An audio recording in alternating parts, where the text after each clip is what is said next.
नमस्कार, स्वागत है आप सभी का। आप देख रहे हैं इंडिया न्यूज हरियाणा। मैं हूं आपके साथ जया मिश्रा। बुलेटिन की शुरुआत करेंगे कोरोना के अपडेट के साथ। प्रदेश में कोरोना का कहर लगातार जारी है। कोरोना मरीजों का आंकड़ा 21,000 के पार पहुंच चुका है। सोनीपत में 24 घंटे में सामने आए हैं 55 नए मामले। मरीजों का आंकड़ा 2,122 तक पहुंच चुका है। रोहतक में 38 नए मामले सामने आए हैं। मरीजों का आंकड़ा 961 तक पहुंच चुका है। रोहतक में अब तक 15 मरीजों की जान जा चुकी है। जिले में मरीजों का आंकड़ा 961 तक पहुंच चुका है और रोहतक में अब तक 15 मरीजों की जान जा चुकी है। पंचकुला से 4 नए मामले सामने आए हैं और मेडिकल एजुकेशन के 2 कर्मचारी समेत 4 लोग पॉजिटिव पाए गए हैं। कैथल में 5 नए मामले सामने आए हैं। तो प्रदेश में कुल 650 से ज्यादा मामले सामने आए हैं। कोरोना का कहर लगातार जारी है। कोरोना मरीजों का आंकड़ा 21,000 के पार पहुंच चुका है। सोनीपत की बात की जाए तो पिछले 24 घंटे में 55 नए मामले सामने आए हैं। मरीजों का आंकड़ा यहां पर 2,122 है। रोहतक से 38 नए मामले सामने आए हैं। जिले में कोरोना मरीजों की संख्या 961 तक पहुंच चुकी है, जबकि कोरोना मरीजों की जिनकी मौत हुई है उनकी संख्या 15 है। और खबर पर ज्यादा बातचीत के लिए सोनीपत से सनी मलिक इस वक्त हमारे साथ मौजूद हैं। सनी, सबसे पहले अपडेट बताइए, सोनीपत में कोरोना मरीजों का क्या हाल है? कितने लोग पॉजिटिव हैं? कितनों का इलाज चल रहा है? इस वक्त क्या स्थिति है सोनीपत में? जी जी, अगर हम सोनीपत जिले की बात करें तो सोनीपत जिले में पिछले 24 घंटे में 55 नए कोरोना पॉजिटिव मामले सामने आए, जिसके बाद सोनीपत में जो कोरोना पॉजिटिव जो आंकड़ा है वो 2,122 पर पहुंच गया है। उसके अलावा अगर जो हम यहाँ पर रिकवरी रेट की बात करें जया, तो 1400 के आसपास जो मरीज हैं वो अपने ठीक होकर अपने घर जा चुके हैं और 691 जो मरीज हैं वो अभी एक्टिव मरीज हैं सोनीपत के अंदर। हालांकि जो मौत की बात करें कोविड-19 से जो मरीज हैं 24 का जो आंकड़ा है वो सोनीपत में है। हालांकि अगर जो ग्रामीण क्षेत्र की बात करें इन सभी 2122 मामलों में से जय हम तो लगभग 1500 के आसपास ऐसे मरीज हैं जो ग्रामीण क्षेत्र से ताल्लुकात रखते हैं, जो कि सोनीपत स्वास्थ्य विभाग की चिंताएं हैं वो बढ़ा रहा है। उसके अलावा सोनीपत में जो मौतें हुई हैं 24, उसमें से 10 ऐसी मौतें हैं जो ग्रामीण क्षेत्र में से है और वो मौतें जो सोनीपत स्वास्थ्य विभाग की चिंताएं बढ़ा रही हैं, क्योंकि ग्रामीण क्षेत्र में बफर जोन या कंटेनमेंट जोन बनाए रखना बेहद मुश्किल होता है जया,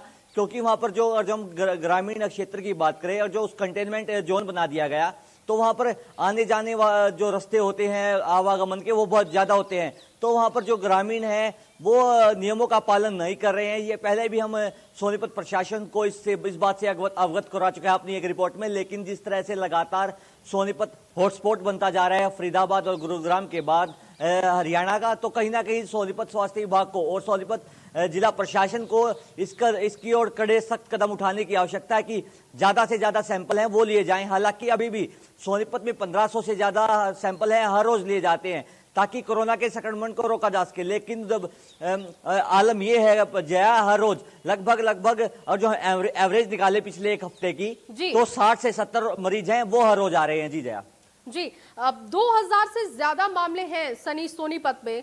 अब आपने कहा कि रिकवरी भी ठीक है, लेकिन कहाँ, क्योंकि ग्राउंड पर आप लोग लगातार रहते हैं, तो कहाँ पर लापरवाही दिखती है? क्या लोग अभी भी गंभीरता समझने को तैयार नहीं है, या प्रशासन की तरफ से पहले जितने कदम उठाए गए वो अभी इतने नहीं उठाए जा रहे गंभीरता से? जी जी, आज इस तरह से ग्रामीण क्षेत्र में कोरोना का संक्रमण फैल रहा है वो सोनीपत स्वास्थ्य विभाग की चिंता बढ़ा रहा है।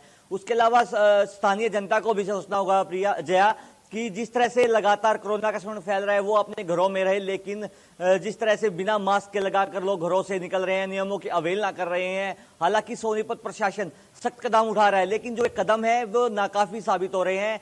तो हम ये कह सकते हैं जया कि सोनीपत जिला प्रशासन और जो सोनीपत की स्थानीय जनता है वो दोनों इसके लिए जिम्मेवार है, क्योंकि एक तरफ तो कोरोना लगातार बढ़ रहा है और दूसरी तरफ जो जनता है वो नहीं मान रही है। लेकिन सोनीपत स्वास्थ्य विभाग सोनीपत जिला प्रशासन लगातार कड़े कदम उठा रहा है, लेकिन वे कड़े कदम नाकाफी हैं, क्योंकि अगर जो हम देखें बाजारों का हाल देखे जया, तो बाजारों में जो भीड़ है वो बदसूरत जारी है। एक एक दुकान में 6-6, 7-7 जो ग्राहक हैं वो बैठे रहते हैं। उसके अलावा जो जिला प्रशासन है, शुरुआत में अनलॉक 1.0 की शुरुआत में सख्त हुआ था, लेकिन अब जो ढिलाई है वो दी जा रही है, क्योंकि शुरुआत में 13 से 14 दुकानदारों के चालान किए गए। उसके बाद सोनीपत जिला प्रशासन ढील बरतता हुआ नजर आ रहा है, क्योंकि अभी तक जो हम पिछले एक हफ्ते की बात करें, किसी भी दुकानदार का कोई चालान नहीं हुआ है, कोई भी अवहेलना करने वाले के खिलाफ कोई FIR दर्ज नहीं हुआ है। लेकिन जो अवहेलना है वो जो कि बदसूरत जारी है सोनीपत की जनता के द्वारा, तो कहीं ना कहीं सोनीपत की जनता और सोनीपत का जिला बड़ा संकट बढ़ सकता है। ये बात समझनी होगी। ग्राउंड पर भी लोगों को, जमीन पर भी जितने भी कड़े कदम सरकार की तरफ से बताए जा रहे हैं, उन तमाम कदमों का पालन करना होगा। बहुत शुक्रिया सनी, जुड़ने के लिए, बातचीत करने के लिए। मृणाल लाला इस वक्त हमारे साथ जुड़ चुके हैं। मृणाल, सबसे पहले अपडेट बताइए, पंचकुला को लेकर क्या अपडेट है, स्थिति क्या है इस वक्त पंचकुला की? Your call and hold. तो कोरोना मरीजों का आंकड़ा 21,000 के पार पहुंच चुका है। पंचकुला में 4 नए मरीज सामने आए हैं। आपको बता दें कि लगातार कोशिश यही हो रही है कि ज्यादा से ज्यादा लोगों की सैंपलिंग हो। स्वास्थ्य महकमा इसके लिए तैयार है, लेकिन फिर भी कोरोना के मामले नहीं थम रहे हैं। कैथल में 5 नए कोरोना के केस सामने आए हैं। इससे पहले हमने सोनीपत की स्थिति आपको सनी मलिक के जरिए बताई कि वहां पर स्थिति क्या है। 2000 से ज्यादा कुल मामले हैं।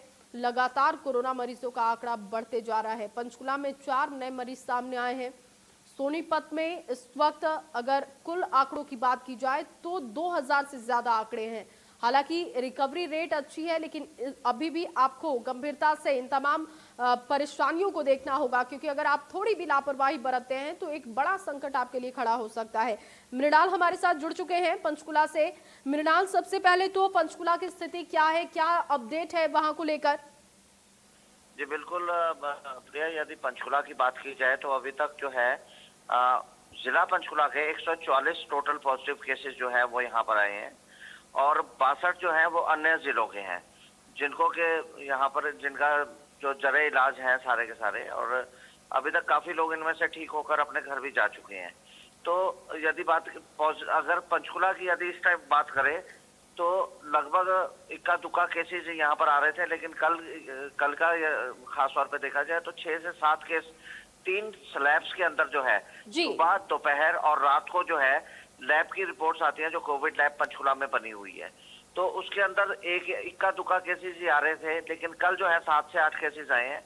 तो नियंत्रण में कहीं ना कहीं लगता है पंचकुला में की यदि बात करें और जिलों के मुकाबले में तो इतना कोरोना नहीं है। लेकिन जिस तरह से अन्य राज्यों में कोरोना फैल रहा है और अन्य जिलों में फैल रहा है, अगर लोगों ने एहतियात नहीं बरती बिल्कुल तो लोगों को एहतियात बरतना ही होगा, वरना उनके पास और कोई दूसरा रास्ता नहीं है। संक्रमण का खतरा अभी भी रुका नहीं है। बहुत शुक्रिया मृणाल, जुड़ने के लिए, बातचीत करने के लिए।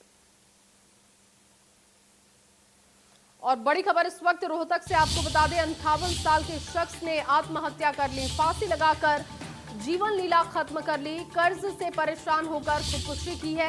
आत्महत्या के लिए मजबूर करने का आरोप लगाया गया है। फांसी लगाकर आत्महत्या की। कर्ज से परेशान था व्यक्ति, जो जानकारी मिल रही है आत्महत्या के लिए मजबूर करने का भी आरोप है। सुरेंद्र इस वक्त रोहतक से हमारे साथ जुड़ चुके हैं। सुरेंद्र, क्या वजह इसके पीछे बताई जा रही है, मामला ये पूरा क्या है? जी देखिए, भैंसरू कला रोहतक का एक गांव है, जहां पर एक जो 58 वर्षीय शख्स ने फांसी लगाकर आत्महत्या कर ली। बताया जा रहा है कुछ पैसों का लेन देन था, गाँव के कुछ लोग उस पर लगातार पैसे देने का दबाव बना रहे थे और उसने सुसाइड नोट छोड़ा, जिसमें उसने आरोप लगाया है कि ये गांव के जो लोग थे ये उन पर लगातार दबाव बना रहे थे, जिसके कारण उसने आत्महत्या पर मजबूर होना पड़ा। पुलिस ने सबको कब्जे में लेकर पोस्टमार्टम के लिए रोहतक पीजीआई भिजवा दिया है। अभी फिलहाल मामले की जाँच की जा रही है। बहुत शुक्रिया जुड़ने के लिए, बातचीत करने के लिए। आत्महत्या के लिए मजबूर करने का आरोप भी लगाए हैं। हालांकि इस पूरे मामले में तफ्तीश की जा रही है। और अगली बड़ी खबर रेवाड़ी से है। मामूली विवाद में युवक की हत्या की गई है। ढाबे पर म्यूजिक को लेकर यह विवाद हुआ था और विवाद में 32 साल का युवक घायल हो गया। अस्पताल ले जाते वक्त उसने दम तोड़ दिया। आरोपी की तलाश अभी की जा रही है। तो मामूली सा विवाद और मामूली से विवाद में 32 साल के युवक की मौत हो गई। अस्पताल ले जाते वक्त उसने दम तोड़ दिया। मारपीट में वो जख्मी हुआ था। बताया जा रहा है कि ढाबे में म्यूजिक को लेकर विवाद शुरू हुआ, कहासुनी हुई और उसके बाद मारपीट में कहासुनी तब्दील हो गई। मामूली विवाद में युवक की हत्या का मामला सामने आया है। रेवाड़ी से आपको बड़ी जानकारी दे रहे हैं। ढाबे पर म्यूजिक को लेकर विवाद हुआ था। विवाद में 32 साल का युवक जख्मी हुआ था, जिसे अस्पताल ले जाते समय उसने दम तोड़ दिया। अस्पताल ले जाते वक्त युवक की मौत हो गई। इस पूरे मामले में आरोपियों की तलाश हो रही है। वहीं हांसी में पीसीआर के नीचे आने से एक शख्स की मौत हो गई। जींद बाईपास के पास पीसीआर के नीचे आने से गगन खेड़ी के युवक रविंद्र की मौत हो गई। पूरी घटना पास में लगे सीसीटीवी कैमरे में कैद हो गई। मृतक के परिजनों ने पुलिस पर हत्या करने का आरोप लगाया है और शव को लघु सचिवालय के बाहर रखकर परिजनों ने पुलिस कर्मियों को सस्पेंड करने की मांग की है। ये तस्वीर आप देखिए, पीसीआर वैन और उसके ठीक बगल से बाइक सवारी युवक निकल रहा होता है। पीसीआर से उसे चोट लगती है, वो नीचे गिरता है और उसकी मौत हो जाती है। तस्वीर लगातार आपको दिखा रहे हैं। ये सीसीटीवी फुटेज आप अपनी टीवी स्क्रीन पर देख सकते हैं, लेकिन इसमें सीधे तौर पर लापरवाही पीसीआर वैन की दिखाई दे रही है, जिसका विरोध परिजन कर रहे हैं। लघु सचिवालय के बाहर शव को रखकर पुलिस कर्मी जो कि पीसीआर वैन में मौजूद थे, उन्हें सस्पेंड करने की मांग की जा रही है, क्योंकि पीसीआर के नीचे आने से युवक की मौत में सबसे बड़ी लापरवाही पीसीआर को चलाने वाले पुलिसकर्मी पर आ रही है।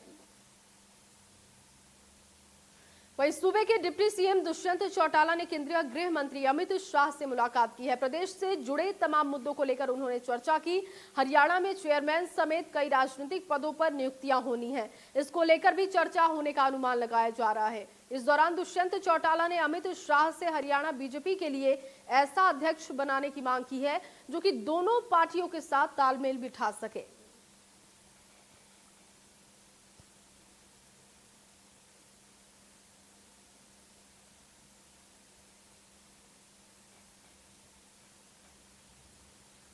वहीं कोरोना संकट के बीच मुख्यमंत्री मनोहर लाल ने युवाओं के साथ मंथन किया। कार्यक्रम का आयोजन यूथ फॉर न्यू हरियाणा के द्वारा किया गया था।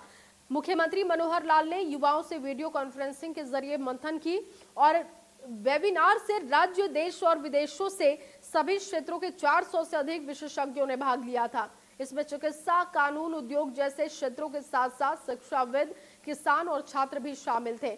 मुख्यमंत्री मनोहर लाल ने युवाओं से आह्वान किया है कि कोविड-19 महामारी के कारण अनिश्चितताओं को अपने जीवन में उत्साह और जोश पर हावी ना होने दे। मुख्यमंत्री ने साथ ही ये भी कहा कि संकट के समय से उभरने के लिए इस स्थिति को एक अवसर में बदलना होगा और राष्ट्र निर्माण में अपना योगदान देना होगा। मुख्यमंत्री मनोहर लाल ने मंथन के दौरान कहा कि हरियाणा ने कोरोना के खिलाफ अच्छी लड़ाई लड़ी है। हरियाणा के लोग मेहनती हैं। मुख्यमंत्री मनोहर लाल ने कहा कि 2014 में हमने नारा दिया था हरियाणा एक, हरियाणवी एक, और इसी के तहत बिना भेदभाव के हरियाणा विकास की पटरी पर दौड़ रहा है। मुख्यमंत्री ने कहा कि भ्रष्टाचार को लेकर हमारी सरकार प्रतिबद्ध है। हमारी सरकार ने भ्रष्टाचार को दूर कर नौकरियों में पारदर्शिता लेकर आई है। अब पहले की तरह प्रदेश में पर्ची खर्ची का खेल नहीं चलता।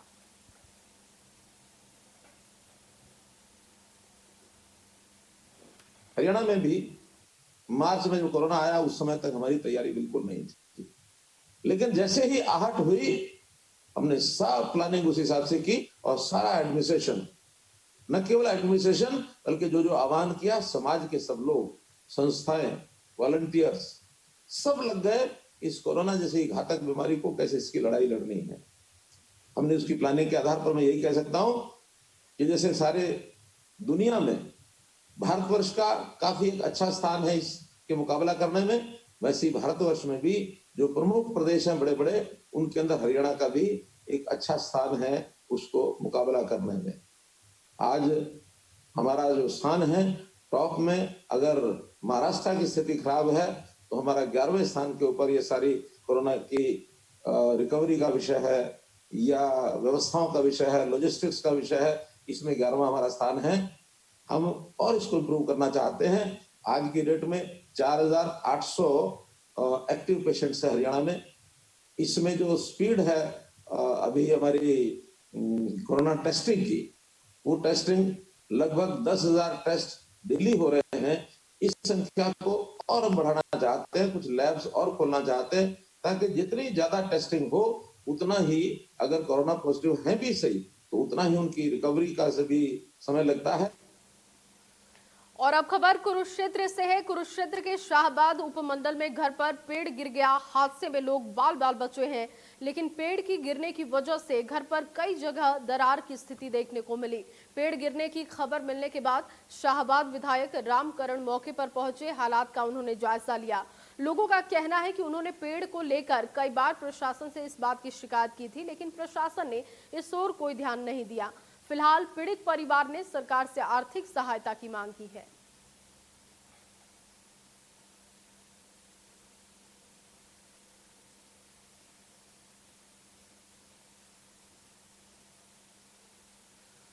वहीं कोरोना संकट में कुछ बच्चों ने एक प्लेटफॉर्म तैयार किया है। इसके तहत 6 से 18 साल के बच्चे इस प्लेटफॉर्म के माध्यम से तमाम प्रतियोगिताओं में हिस्सा ले सकते हैं।